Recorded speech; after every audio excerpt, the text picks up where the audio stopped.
In this tutorial, I am going to show you how to create a project schedule in Smartsheet so you can organize tasks, assign responsibilities, and track project progress effectively. First, log into Smartsheet and go to your home page. Next, click the Create button and select Browse Templates or View All Templates. Using a project schedule template is one of the fastest ways to get started because it already includes common project management fields and layouts. In the search bar, type Project Schedule and browse the available templates. Choose the template that best fits your project requirements and click Use Template.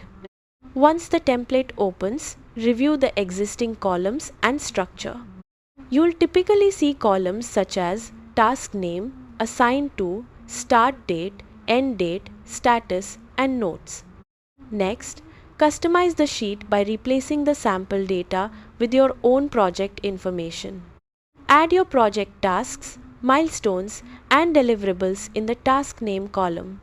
Enter start and end dates for each task to build your project timeline. Assign team members to tasks using the Assign To column so responsibilities are clearly defined. Update task statuses as work progresses to keep the schedule accurate and up to date. If needed, switch to Gantt view to visualize your project timeline and monitor task dependencies. Continue updating the schedule throughout the project to track progress, identify delays, and keep your team aligned. A well-maintained project schedule helps improve planning, communication, and overall project success. That's it. You've successfully learned how to create a project schedule in Smartsheet. Thanks for watching.